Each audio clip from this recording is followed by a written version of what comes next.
Kita punya yang namanya pondasinya adalah Tridharma ya.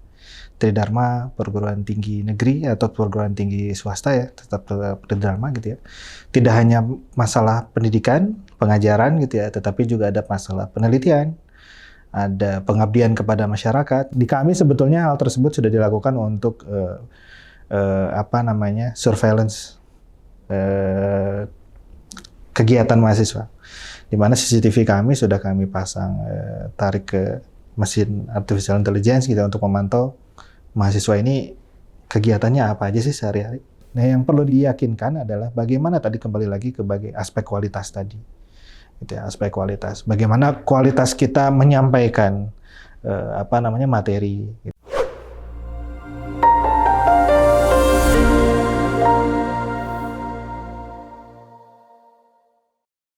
Halo sahabat Indosat, senang sekali kembali berjumpa dalam program Indosat Business Talk Podcast. Bersama saya Romano Baktinegara, suatu program yang akan mengetengahkan sejumlah inovasi teknologi maupun tantangannya dalam setiap industri. Kami akan selalu menghadirkan sejumlah narasumber di bidangnya masing-masing, utamanya dari mitra terbaik Indosat Business dan juga berbagai expert digital yang akan membuka wawasan Anda.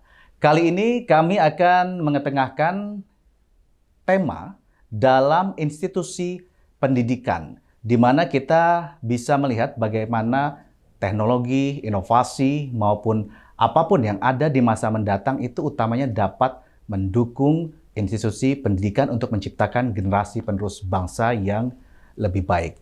Nah, sudah hadir bersama kami di sini Bapak Daru Widyakusumo, Direktur Sistem dan Teknologi Informasi Universitas Indonesia. Selamat datang Pak Daru. Selamat datang. Terima kasih sudah bersama kami di Indosat Business Talk Podcast. Saya tidak salah ya nyebut nama gelar Bapak ya, karena biasanya kalau orang yang di bidang pendidikan tuh gelarnya tuh udah kayak gerbong kereta. Kalau saya, nama saya kayak gerbong kereta ya Pak. Tapi kalau Bapak saya yakin secara pengalaman, secara MTI itu master teknologi informasi. Nah, tepat sekali kita ingin membagi atau berbahas tentang masalah pendidikan, tentang masalah tantangan. Ini sudah istilahnya selama perjalanan 2023, di mana eranya kita ini pasca, kalau bisa dibilang penyesuaian. Setelah pandemi, ada online, kemudian sekarang banyak juga yang tatap muka. Saya juga mungkin beberapa kali sudah berkesempatan di Universitas Indonesia untuk mengajar. Kalau saya pribadi, saya lebih suka mengajar secara tatap muka. Karena apa? Saya bertemu secara langsung dan tidak ada kecapaian dalam teknologi itu sendiri. Nah, boleh tidak Pak Daru ini berbagi gimana selama 2023 ini, utamanya di Universitas Indonesia. Kenapa? Karena saya yakin Universitas Indonesia itu menjadi salah satu rujukan nasional ya Pak ya, dalam bidang pendidikan. Di mana benchmarknya orang pasti akan selalu melihat apa yang dilakukan di Universitas Indonesia. Silakan Pak. Terima kasih Mas Romano. Berbicara tentang pendidikan ya, terutama pendidikan tinggi ini memang Indonesia ini punya karakter sendiri nih, berbeda dengan negara lainnya. Kita punya yang namanya pondasinya adalah Tridharma ya. Tridharma perguruan tinggi negeri atau perguruan tinggi swasta ya, tetap Tridharma gitu ya. Tidak hanya masalah pendidikan, pengajaran gitu ya, tetapi juga ada masalah penelitian, ada pengabdian kepada masyarakat gitu ya. Apalagi sekarang ditambah dengan hilirisasi ya, inovasi dan segala macam gitu ya. Ini menjadi tantangan tersendiri nih bagi kami ya, terutama di Universitas Indonesia ketika proses switching ya pada saat pandemi ya. Pada saat pandemi itu jadi tidak hanya proses pengajaran, tapi seluruh elemen itu harus ikut ke dalamnya gitu. Di mana fungsi-fungsi yang ada di perguruan tinggi tetap harus berjalan gitu ya. Semua stakeholder dalam artinya terkena juga atau mengalami itu ya Pak. Jadi bukan hanya sekedar pelajar aja. Betul, tapi seluruhnya. Administrasi, dosen maupun sampai ke orang tua sekalipun. Sampai ke orang tua sekalipun juga terkena dampaknya gitu. Bahkan sampai ke budaya ya. kebudayaan. Nanti kita coba cerita lagi ya mungkin ya. Nah, cuman kita memang berhasil ya melewati masa pandemi tersebut lah gitu ya. Dimana juga kita dibantu oleh sebetulnya dengan adanya operator gitu ya. Penggunaan kuota dan seterusnya ya, sehingga proses online learning itu tetap bisa berjalan gitu ya, sampai ke pelosok-pelosok daerah gitu ya. Nah, ini yang jadi tantangan kitanya adalah ternyata memang ada opportunity lain nih sebetulnya gitu ya. Setelah tantangan tersebut terlewati, ternyata ada tantangan berikutnya gitu ya. Kalau misalkan terkait dengan pendidikan adalah lifelong learning ya. Sehingga tidak perlu lagi ada batasan tempat, batasan waktu gitu ya, di mana universitas juga atau misalkan perguruan tinggi bisa harus beradaptasi ruang dan waktu dengan kondisi tidak tersebut. terkukung dalam satu bidang tertentu, tapi justru bisa semakin banyak kesempatan itu semakin banyak kesempatannya, betul. Jadi proses belajar dan mengajar itu bisa dilakukan di mana saja sesuai dengan preferensi. Betul, maksudnya gitu, Pak. Betul. Walaupun sebenarnya sekarang sudah ada aturan ya. Sebetulnya peraturan dari kementerian sudah cukup lama sebetulnya. Bagaimana proses pendidikan jarak jauh ya, PJJ ya. Ada pendidikan jarak jauh, ada pengajaran jarak jauh, ini yang berbeda gitu ya. Nah, kalau misalkan pendidikan ini lebih lagi sifatnya adalah bagaimana kualitasnya bisa terjaga gitu ya. Tidak hanya kuantitas pengajaran yang dicapai, tetapi kualitas dari hasil pengajarannya pun tetap harus bisa diukur gitu ya. Nah, ini sebetulnya sudah ada peraturan gitu ya yang mengacu ke sana, sehingga kita tidak serta-merta bisa menciptakan peluang baru tersebut gitu ya. Harus comply terhadap peraturan tersebut. Dalam artinya ada payungnya ya Pak, untuk ada payungnya. Bergeraknya itu, karena tidak mungkin jadi bola liar kan nantinya kan. Betul, ada payungnya. Nah, ini juga yang jadi tantangan seluruhnya sebetulnya di universitas kita atau di perguruan tinggi negeri, termasuk juga di kami gitu ya. Termasuk membuka bagaimana seluas-luasnya pendidikan gitu ya. Tidak hanya daerah tertentu ya gitu ya, sehingga masyarakat sampai di pelosok atau di 3T itu juga masih bisa tercover lah gitu ya. Nah, ini yang tantangan dari kami nih untuk bisa menciptakan sebuah ekosistem tridharma pendidikan itu. Ya, dalam arti kata Universitas Indonesia yang kampus pusatnya ada di Depok ataupun juga ada di Salemba untuk kedokteran dan beberapa jurusan yang lain, itu masyarakat dari seluruh Indonesia bisa ikut belajar, bukan hanya dari region, dari sekitarnya aja, gitu. Betul. Mungkin itu yang mau Bapak sampaikan. Betul. Nah, ini yang sebetulnya arahan dari Pak Rektor, gitu ya, wakil-wakil rektor, gitu ya. Arahannya adalah bagaimana pemerataan pendidikan ini bisa terjadi, gitu ya. Nah, dari sisi kami kan memang banyak sekali sebetulnya strategi atau kegiatan yang sudah coba kita implementasikan lah gitu ya. Apakah adanya MOOCs ya, Massive Online Open Course gitu ya, atau misalkan ada lagi e-learning yang sifatnya terbuka lah gitu ya. Bisa diakses oleh selain Civitas UI gitu ya. Ada juga yang sifatnya formal gitu ya, yang tetap dalam ranah atau koridornya policy gitu ya, peraturan dari kementerian yang dibungkus dengan Merdeka Belajar ya. Nah, Merdeka Belajar ini juga kita buka seluas-luasnya gitu ya, di mana kita buka materi perkuliahan atau misalkan kelas perkuliahan yang bisa diakses oleh orang banyak. Kita juga punya kegiatan pre-university gitu ya, yang bisa dimanfaatkan oleh SMK, SMA gitu ya, untuk bisa melihat bagaimana sih perkuliahan tuh, gitu ya. Kemudian mengikuti ujian dan seterusnya, di mana kalau misalkan anak SMA tersebut lolos gitu ya, jadi mahasiswa UI, mata kuliah tersebut bisa disetarakan gitu ya. Nah, ini yang terobosan-terobosan yang memang menjadi inisiatif dari pimpinan kami nih gitu ya, untuk bisa dibantu bagaimana teknologi ini bisa cover ya, gitu ya. Saya tertarik dengan tadi statement Bapak. Jadi intinya kalau zaman dahulu mungkin ya, waktu mungkin saya masih berkuliah gitu, atau kita masih kuliah, ketersediaan mahasiswa atau yang masuk bergabung bersama Universitas Indonesia ataupun universitas lain di Indonesia, itu utamanya ada bangku atau tidak. Ada kelasnya siap apa tidak gitu. Mungkin maunya setiap universitas itu menampung sebanyak-banyaknya mahasiswa, walaupun tetap dengan proses seleksi tertentu yang ada di setiap fakultas. Tapi dengan eranya teknologi itu sebetulnya itu bisa menjadi suatu kuliah ataupun kelas yang bisa dikatakan mau virtual ataupun apapun itulah bahasanya, tapi tidak harus berada di kampus atau di satu ruangan tertentu, tapi bisa dari mana saja, tapi secara sah tetap ada di Universitas Indonesia. Berarti kan artinya itu membutuhkan apa? Sistem security yang mumpuni, yang canggih. Database juga yang terjaga atau terkontrol segala macam gitu. Dari Universitas Indonesia, apa yang dipersiapkan untuk menghadapi istilahnya kayak kemajuan atau gelombang yang peluang itu tadi itu, Pak? Ya.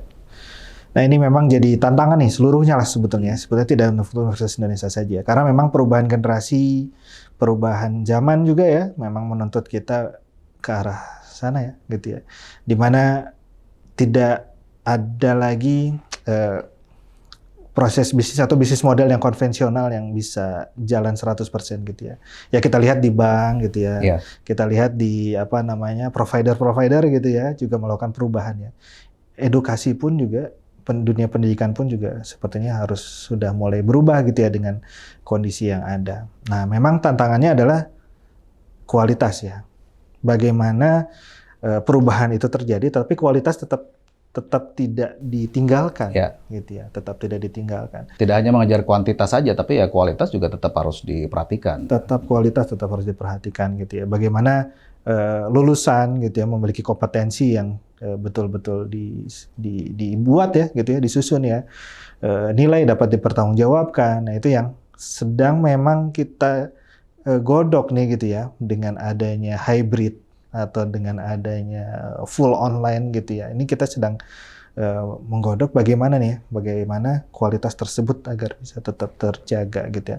Banyak teman-teman dari universitas lain yang sudah melakukan hal tersebut ya, yang memang sudah menjadi spesialisnya seperti teman-teman di universitas terbuka gitu ya, ataupun universitas yang lain yang sudah menjalankan hal tersebut. Nah, memang perlu kita sesuaikan lah gitu ya dengan kondisi masing-masing universitas. Memang arahnya sepertinya kita menghadapi era ke sana nih ya Mas ya. Long life learning ini juga ke sana nih arahnya gitu ya. Bagaimana tidak hanya berijazah saja gitu ya. Proses pendidikan itu yang berijazah, tapi proses pendidikan yang intinya bukan hanya sekedar dapat ijazah, selesai dah gitu ya Pak. Betul. Tapi kayak misalkan sertifikasi untuk kompetensi, profesi gitu ya, itu juga kan tetap harus dikelola ya gitu ya dengan baik. Nah ini yang jadi tantangan kita semua nih. Ya, takutnya nanti kalau suatu ketika jadi pejabat tiba-tiba sertifikatnya dipertanyakan gitu ya Pak ya. Asli apa tidak gitu, itu bisa langsung dicek. Mungkin sudah langsung secara cepat asli atau apa gitu. Jadi tidak menimbulkan polemik karena kadang seperti itu riak-riak kegaduhan yang ada di negara kita ini. Bila mana misalnya ada suatu profesor ditanya profesor itu asli apa tidak itu. Jadi hal-hal yang tidak perlu itu bisa dihindari sebetulnya dengan teknologi itu sendiri ya Pak ya gitu. Nah, semakin majunya teknologi, semakin eranya modern, yaitu semakin terbuka paparan, vulnerable. Kalau mungkin dulu ujian masuk langsung ujian, ada Pak Daru mungkin sebagai dosen penguji atau apa bisa langsung kalau ada yang nyontek langsung digebuk gitu ya Pak ya bisa gitu. Kalau sekarang misalnya secara online ujian itu kan agak tricky ya Pak ya, misalnya bisa aja sembunyikan jawaban atau buku di bawah itu, tapi dengan teknologi tertentu saya rasa berdasarkan pengalaman pribadi mungkin ngelirik sedikit atau nengok sedikit itu langsung tuk atau langsung mati gitu. Nah, kalau mengkaitkannya dengan istilahnya smart class, koreksi kalau saya salah ya Pak ya, itu bagaimana misalnya ujian di ruangan dosen tidak harus melotot satu persatu anak diperhatikan, tapi misalnya dengan CCTV, analitik segala macam bisa langsung kelihatan tuh behavior dari anak itu. Jadi kalau seandainya mungkin dia meleng sedikit, ada suara itu dia kata, silakan kembali ke meja masing-masing atau misalnya kayak gitu. Silakan keluar, Anda sudah ketahuan nyontek. Misalnya seperti itu Pak. Gitu. Memungkinkan nggak Pak itu diaplikasikan di setiap institusi pendidikan, utamanya di Universitas Indonesia? Ya, dengan ada teknologi saat ini pasti memungkinkan ya, gitu ya. Dengan kondisi tersebut adanya augmented reality atau misalkan artificial intelligence lah ya, gitu ya. Kemudian juga ada machine learning ya, yang bisa lebih memahami lagi ya kondisi real dari mahasiswa misalkan gitu. Mungkin bisa dilakukan lah gitu ya. Di kami sebetulnya hal tersebut sudah dilakukan untuk surveillance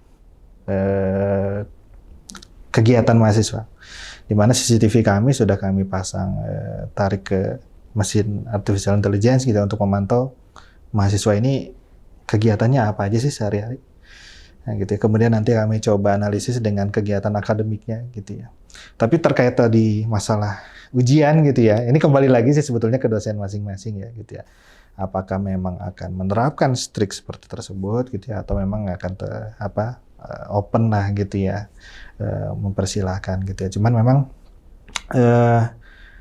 ada nilai-nilai prinsip mungkin ya dari setiap dosen yang tetap harus kita hargai ya. Preferensi mereka masing-masing apa. Betul. Gitu. Jadi nggak bisa sekedar memaksakan gitu. Nah itu sebetulnya saya mau nanya ke Pak Daru nih, masalah teknologi itu kan ada yang istilahnya embracing, mengadaptasi, ada yang menolak. Ada yang, buat apa saya suka dengan pengajaran konvensional, karena menurut saya ini adalah nilai-nilai akademia yang harus dibawa sampai kapanpun.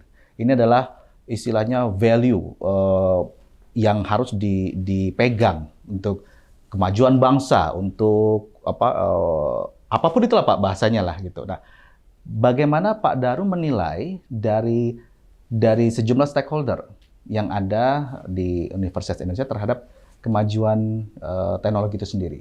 Dalam arti kata, mungkin ada dosen yang menolak tapi dikasihkan pemahaman ataupun ada learning tertentu ataupun sampai dengan orang tua. Bagaimana Pak? Ya sebetulnya dengan pandemi ini pembelajaran yang sangat mahal buat kita gitu ya. Proses switch ya dari offline ke online gitu ya, itu luar biasa pembelajaran yang sangat mahal buat kita.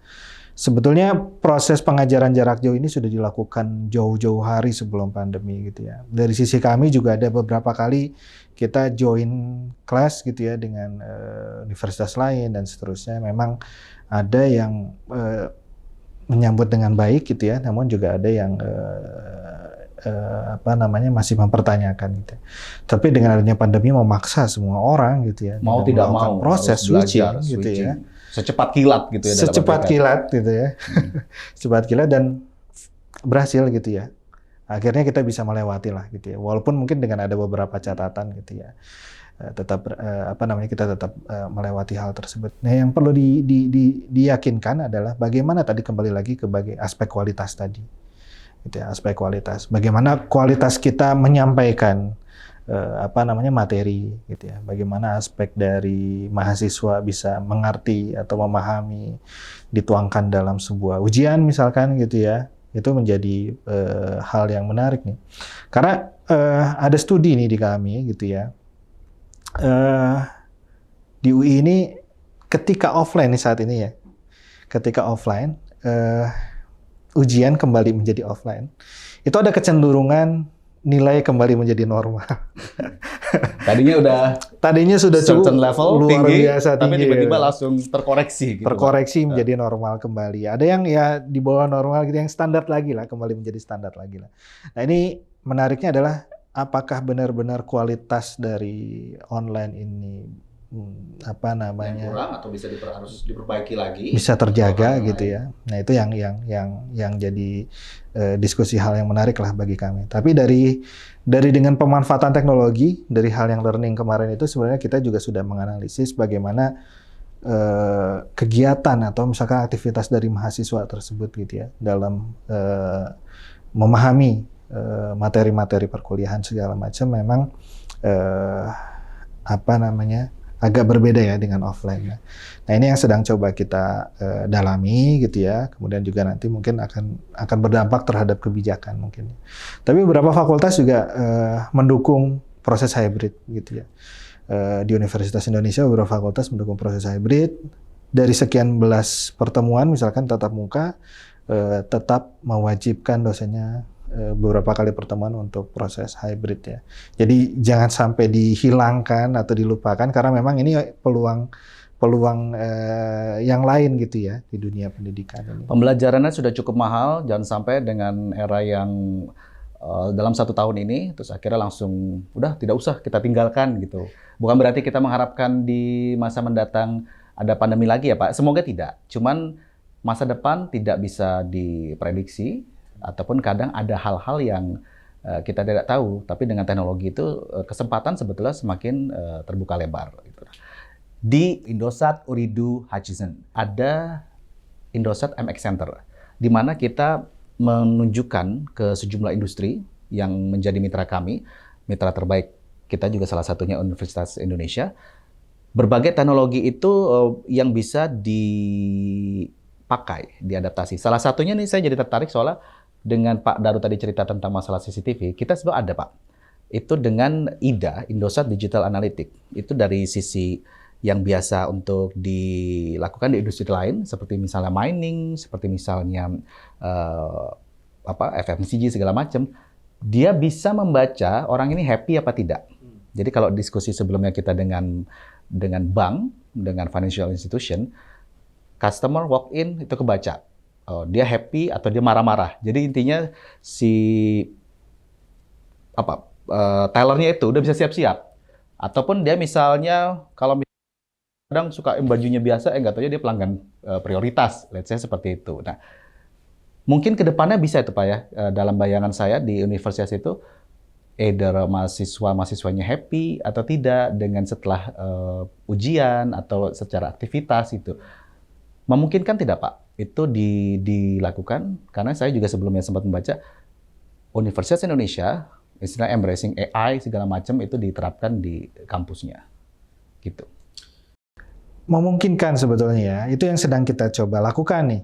Gitu ya, sedang kita coba lakukan beberapa variabel kita capture nih untuk bisa kita pelajari lebih karena lanjut. Semuanya serba belajar terus, mesin pun juga harus kita ajarin kan Pak. Betul, mesin pun harus kita ajarin. Berharap mereka bisa melek langsung cetek gitu ya, sesuai kemauan. Betul, jadi sebenarnya kita ingin melihat pola gitu ya. Apakah bisa dibuat, ya intinya kalau teknologi kan ingin membuat sebuah pola gitu ya. Sebetulnya kompetensi di universitas ini cukup beragam kan gitu ya. Ketika kompetensi bisa kita klasifikasikan, kemudian kita bisa buat pola gitu ya. Soft skill, hard skill dan segala macam kita tentukan gitu ya. Kan jadi lebih tersusun ya, rapih gitu ya. Saya penggemar fantasi football ya, football manager gitu ya. Di situ kan dengan jelas satu pemain punya ukuran atribut skill tertentu gitu ya. Teknik berapa dan segala macam kan paling tinggi misalkan di 20 angka dan segala macam. Harapan kami juga mahasiswa atau misalkan stakeholder kami juga punya hal tersebut gitu ya. Sehingga untuk meningkatkan kompetensinya kita tahu nih arahnya kemana. Posisinya apa yang harus diambil, apa sih yang UI harus rubah gitu ya, harus perbaiki. Kita arahnya juga ingin seperti itu. Jadi ketika mahasiswa masuk, kita punya petanya nih, mahasiswa tersebut gitu ya, dengan skill setnya yang ada, dengan standar yang ada, kita ingin arahkan nanti ketika sudah lulus mau jadi seperti apa gitu ya. Tentu ini jangan sampai ada gap juga dengan industri ya, tetap harus kerjasama. Selain semua ya, jangan sampai lulusannya nanti tidak tepat. Betul, tidak sesuai tepat dengan apa yang dituntut oleh industri. Betul. Nah ini juga kita harapannya juga bekerja sama dengan industri gitu ya. Bagaimana menyusun sebuah kurikulum mahasiswa gitu ya agar bisa sesuai tepat gitu ya apa yang dibutuhkan oleh industri. Banyak faktor lah sebenarnya generasi Z dan segala macam gitu ya. Dengan ada proses pandeminya dan segala macam ini mereka sebetulnya juga adaptasi yang luar biasa yang dilakukan oleh mereka gitu ya, baik oleh si mahasiswanya ataupun dosennya. Ini yang jadi tantangan berat juga nih buat kita. Jangan sampai teknologi melihat ini menjadi sebuah penilaian yang salah atau keliru gitu ya. Kita harapkan dengan ada bantuan teknologi ini malah mengarahkan mereka sesuai dengan minatnya, dengan kompetensinya yang diinginkan oleh mereka gitu. Ini yang sekarang coba kita kita susun, tidak hanya dari sisi akademis tapi juga dari sisi non akademisnya kita coba sedang analisis gitu ya, kita sedang bangun. Karena kan seringnya yang terjadi itu dalam perjalanan pendidikan di bangsa ini, kurikulum sering berubah. Kurikulum sering, yang saya yakin ya pasti para penggagasnya itu melihat ke tuntutan dari setiap eranya. Tapi yang tersampai di masyarakat atau tersampai di misalnya di orang tua, ini kurikulum berubah terus, maunya apa sih gitu. Kasihan nanti anak-anak ini menyesuaikannya susah. Tapi kalau ada datanya, ada scientificnya, ada istilahnya analisanya itu sendiri bahwa ini memang switching harus ke sini. Tuntutan globalnya begini. Kurikulumnya harus adjust ke hal tertentu yang dulu udah nggak bisa dipakai lagi, yang sekarang harus berubah gitu. Jadi ada hal yang bisa jadi justifikasi sehingga bisa diterima oleh sejumlah stakeholder, termasuk orang tua dari calon mahasiswa-mahasiswi yang akan bergabung dengan universitas. Nah, boleh tidak Bapak kasih informasi kalau di Universitas Indonesia itu memang pengaturan kurikulumnya itu memang sudah sedemikian rupa sesuai dengan survei yang dilakukan atau tuntutan dari regulatori atau bagaimana Pak? Atau memang sudah, kalau kami belum memahami atau belum tahu, memang sudah ada istilahnya data tertentu yang itu akan jadi pijakan gitu Pak? Sebetulnya dari kementerian sudah ada patokannya ya, sudah ada aturannya gitu. Kurikulum yang seperti apa yang harus digunakan di perguruan tinggi ya. Ada namanya OBE gitu ya, outcome based education lah gitu ya, atau kurikulum berbasis outcome gitu ya, atau output. Nah, ini yang jadi standar gitu ya untuk seluruh perguruan tinggi membentuk sebuah kurikulum. Yang perlu dipastikan tetap adalah bagaimana mahasiswa ini bisa menyerap seluruh rancangan kurikulum yang dibuat tersebut gitu ya. Sesuai minat, tidak merasa terpaksa, ya, artinya seperti itu. Ya, sesuai minat, kompetensinya tetap kita harus bangun, tetap jaga, tetap kita harus arahkan, tapi juga soft skill-nya tidak sampai kita lupakan juga gitu ya. Ya seperti Mas Romano lah gitu ya. Soft skill komunikasi, critical thinking dan segala macam itu kan tetap harus dibangun ya gitu ya. Dari sisi mahasiswa pun tetap harus dibangun. Dengan kegiatan apa sih mereka bisa melakukan hal tersebut misalkan? Apakah adanya unit kegiatan mahasiswa gitu ya, atau misalkan kita kerjasama sama industri ya gitu ya. Terkait tadi sama Indosat misalkan gitu ya, kita terkait kerjasama untuk beberapa kegiatan misalkan gitu ya. Itu juga meningkatkan soft skill dari si mahasiswa ya. Tidak hanya teori misalkan itu ya, atau tidak hanya hard skill yang dicapai, kompetensinya yang benar-benar dicapai, tapi juga dia ada pendukung lainnya nih, soft skill pendukung lainnya yang harus dicapai. Nah, ini yang kita tidak bisa mengandalkan variabel dari satu titik gitu ya. Artinya dari kegiatan edukasi gitu ya, akademik yang kita lihat gitu ya, tapi juga non akademiknya perlu kita pantau dengan bantuan teknologi tentunya gitu ya, sehingga tujuan dari pendidikan ini atau Tridharma ini terpenuhi gitu ya bagi mahasiswa. Arahnya memang ke depan tidak hanya proses pengajaran atau pendidikan yang jadi fokus gitu ya. Bagaimana mahasiswa itu bisa berinovasi, melakukan hilirisasi terhadap riset misalkan gitu ya, membuat sebuah ujungnya misalkan membuat sebuah startup gitu ya, yang nanti tetap akan diinkubasi atau misalkan di prosesnya tetap akan di universitas gitu ya. Tapi tetap ujung itu yang akan diberikan keleluasan juga untuk mahasiswa nih. Jadi tidak hanya proses pendidikan saja atau pengajaran saja nanti fokus utamanya. Nah, ini harapannya teknologi kita bisa kolaborasi gitu ya. Menciptakan suatu ekosistem yang support yang intinya mengadaptasi. Kalau boleh saya bilang, kalau kita di industri lain Pak, ada customer experience. Nah, kalau di universitas, di institusi pendidikan, berarti kan either student experience ataupun juga parents experience maupun educator experience itu sendiri itu yang harus dijaga, dibangun agar belajar mengajar itu jadi sesuatu yang menyenangkan. Betul. Mungkin kalau boleh saya tarik kesimpulan seperti itu ya Pak ya. Betul, betul. Jadi Tridharma tadi bisa saling berkesinambungan gitu ya. Tidak hanya fokus di pengajaran, tapi bagaimana riset dosen itu mahasiswa diikutsertakan. Hasil riset misalkan nanti dipraktekkan dalam bentuk pengabdian kepada masyarakat, juga mahasiswa dilibatkan, diikutsertakan gitu. Ini menjadi hal yang menarik sebetulnya bagi mahasiswa untuk meningkatkan potensinya, baik itu soft skill maupun hard skill-nya tadi gitu ya. Ini yang kita harapkan bisa tercapai gitu ya. Karena dari sisi kami di UI itu juga kita sudah punya fokus-fokus gitu ya. Fokus-fokus ini arahnya mau seperti apa, mau kemana gitu ya. Kompetensi yang ingin didapatkan apa dan seterusnya. Harapannya bisa tercapai gitu ya, sesuai dengan kurikulum tadi yang saya sampaikan gitu ya.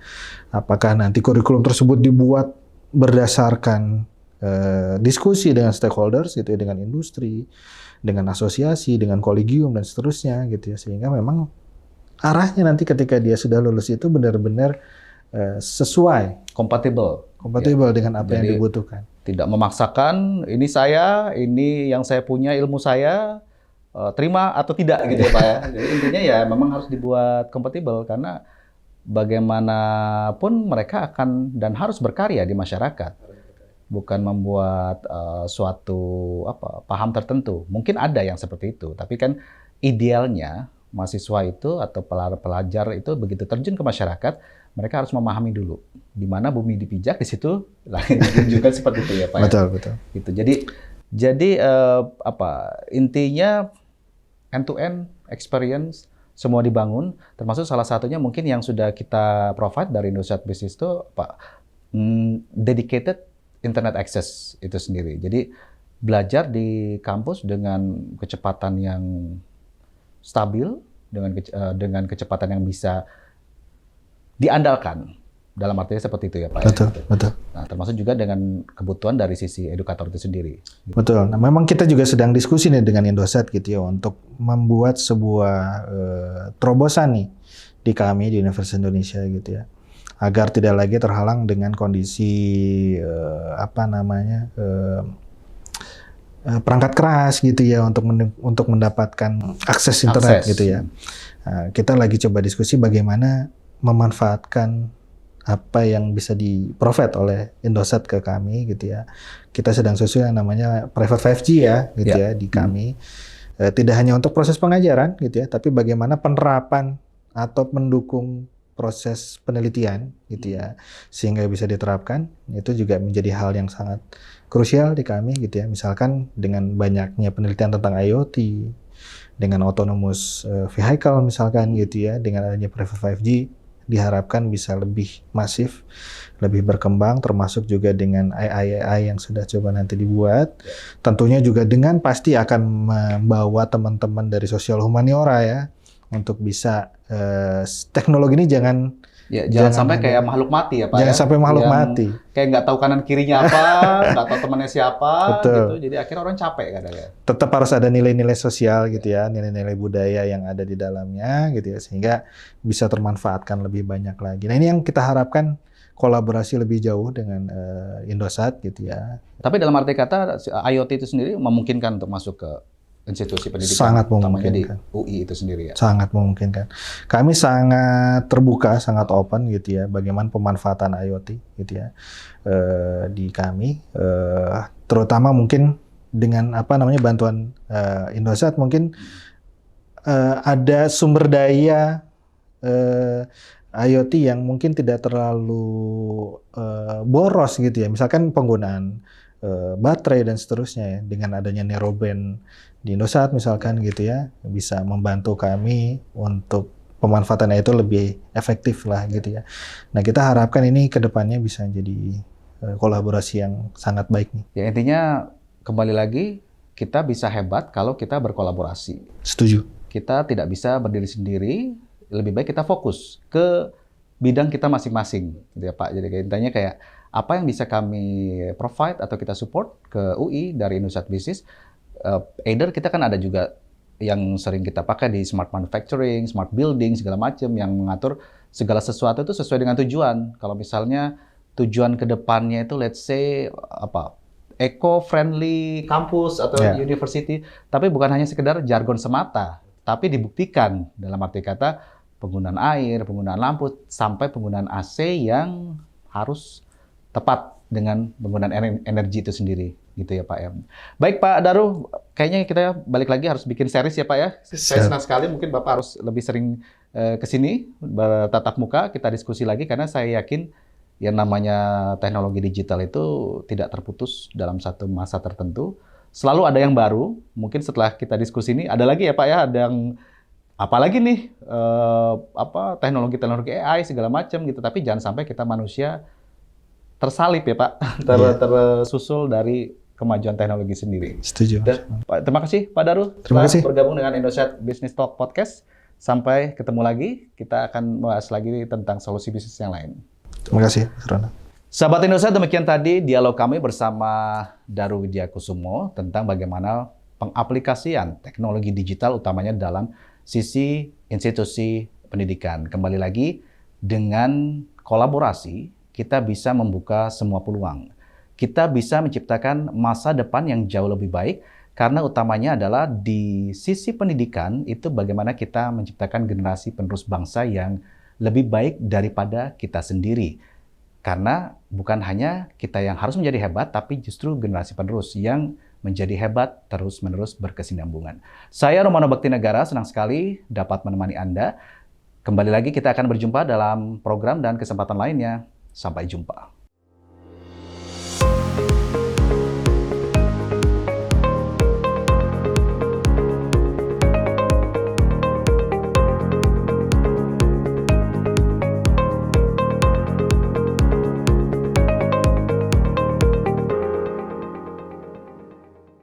Indosat, Empowering Indonesia.